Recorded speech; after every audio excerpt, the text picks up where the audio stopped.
Notre travail s'inspire des tâches réalisées par les jardiniers agents du département. Eux seuls assurent véritablement l'entretien du monument. La médiathèque de Clisson accueillait le vendredi 13 mai Gilles Bruny, un artiste plasticien. Accompagnés par Arnaud Delacote, ils ont été en résidence d'artiste au château de Clisson de mars 2012 à octobre 2013 afin de réaliser 14 installations dans l'enceinte du château. Des artefacts de cet arrangement végétal sont exposés à la médiathèque jusqu'au 28 mai. Celles-ci sont d'ailleurs nées de discussions entre les deux résidents. Les discussions, les conversations qu'on pouvait avoir entraînaient des images, entraînaient des formes, des objets, des situations, puisque dans le château, on a créé 14 stations.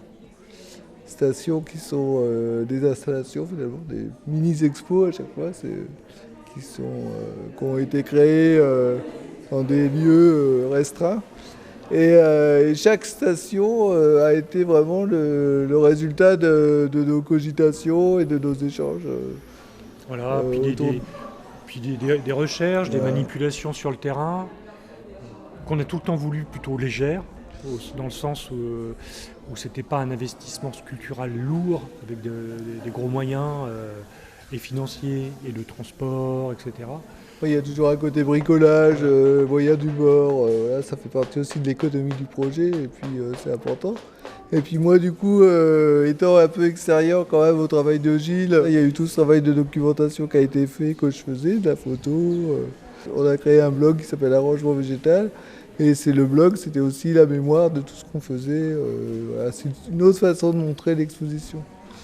Donc voilà, et il y a eu l'idée du livre qui est arrivée à la fin du projet. Et donc sur le livre, on a travaillé ensemble aussi. On a enregistré nos conversations et à partir de ça, j'ai écrit un texte. Et Gilles a travaillé sur les photos et petit à petit, on a construit le film. Vous avez lu tout à l'heure l'introduction. Vous avez parlé d'artiste jardinier et de jardin invisible. Pouvez-vous expliquer ça ? Artiste jardinier, parce que là, l'artiste, on va dire que c'est une figure, des fois aujourd'hui, qui est plutôt polymorphe. L'artiste n'est pas forcément l'individu qui fait de la sculpture ou de la peinture, mais au gré de ses pratiques, des situations, il peut adopter finalement, un peu comme un caméléon, je veux dire, le profil d'un autre. Et là, en l'occurrence, comme je travaille souvent en extérieur, effectivement, je deviens un petit peu le jardinier du château à un moment donné, qui œuvre comme ça pendant des mois, qui pratique, qui manipule. Et effectivement, de l'extérieur, souvent pour les gens, du coup, on est pris pour des jardiniers. C'est en même temps aussi l'esprit du jardinier qui vient, qui m'habite à ce moment-là quand j'y travaille, et qu'on avait pris le fil conducteur avec Arnaud, justement de cette figure du jardinier, qui devenait ce qui faisait un petit peu le lien des fois entre les différentes constructions, installations, avec les formes qui naissaient, qui pouvaient être une référence au jardinage. Et cette référence au jardinage, pour nous, c'était aussi cette référence par derrière à le mot qui avait été aussi l'esprit jardinier finalement du château.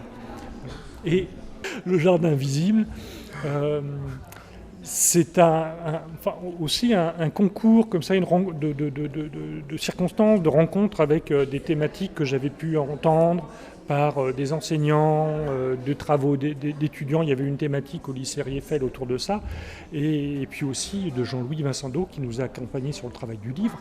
Sur un plan du concept, travailler dans un espace avec des plantes qui sont sauvages, qui sont considérées comme neutres ou inintéressantes ou à modifier tout ce qu'on veut, etc. Si on les intègre dans la pensée du jardin ou du paysage, elles vont devenir finalement l'objet même de notre intérêt. Invisible pour l'œil du commun, on change aussi d'échelle, c'est-à-dire que des fois dans des tout petits espaces, on peut voir naître l'esprit du jardin ou du paysage qui finalement ne va pas forcément être vu parce qu'il ne répond pas au canon habituel du jardin. C'est-à-dire avec un type de travail, un type de végétaux, avec un cadre bien particulier qui fait qu'on va le désigner comme jardin. Et là, au contraire, on a fait naître dans des espaces cette idée du jardin, et je crois que ça a été une thématique et un enjeu fort pour nous. C'est-à-dire que tout était là, tout était présent. Cette forme de jardin était déjà présente. Donc on n'a fait juste que l'accentuer. Mais pour la plupart des gens qu'on a vus, qu'on a rencontrés, il y avait pas forcément, c'était pas forcément une évidence pour eux d'y voir peut-être ce jardin, Après, quand on leur disait oui, ils vont dire oui. Et c'est pour ça qu'il est invisible. Parce que finalement, à un moment donné, ça demande de s'abandonner un petit peu au lieu et peut-être à être, être capable de le voir avec l'idée que ça peut être aussi un jardin. Est-ce qu'il y a eu des découvertes dans ce château au niveau des plantes? Ce ne sont pas des découvertes, ce sont des rencontres. C'est-à-dire que les grandes rencontres, il y a eu, je crois que la première, c'est la Saint-Valère-des-Murs, la ruine de Rome. Ça a été vraiment, d'abord, elle est devenue l'objet d'une station, enfin notre intérêt pour en faire une station. Et à plusieurs titres, d'abord comme plante, de la façon dont elle pousse, dont elle utilise finalement les murs et ses qualités propres, une plante qu'on trouvait très belle. Et puis cette appellation de ruine de Rome, ça nous a fait carrément délirer, on a beaucoup rigolé avec ça. À la limite, il y a une installation dans le château qui a été faite et qui est née de ce nom-là, la ruine de Rome. Rien qu'avec le nom, on est parti, on a écrit une histoire. On a cherché des pots, on a mis des pots cassés, enfin voilà, Et en plus des pots qui venaient d'Italie généralement, c'est pas volontaire. Ouais. Mais parce que quand on se référait à Lemo, qui faisait partie de ces artistes qui ont été fascinés par l'Italie et donc par Rome et par les ruines finalement de cette civilisation qui était antérieure, lorsqu'on a rencontré cette plante qu'on appelait des ruines de Rome, on disait mais c'est pas possible, elle habite le château et elle nous parle de Lemo, elle nous parle de son histoire. Donc on y a vu un raccourci par le langage de ce rapport à Lemo.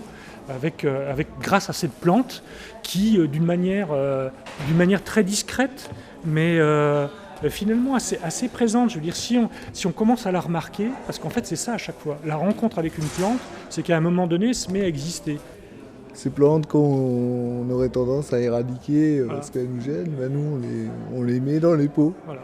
Et on en fait les vedettes, quoi. Donc on renverse le truc. Voilà, et parce qu'en fait il est invisible, parce qu'on ne sait pas les voir. Voilà. Je crois que c'est ça. Et nous, on a appris à voir des choses le temps qu'on y restait. Toutes les stations qui ont été réalisées sont visibles en photo et en vidéo sur le blog arrangementvégétal.blogspot.fr, dont certaines parties sont encore exposées à la médiathèque jusqu'au samedi 28 mai. Un livre est né de ces expériences et est disponible aux éditions Joka Seria.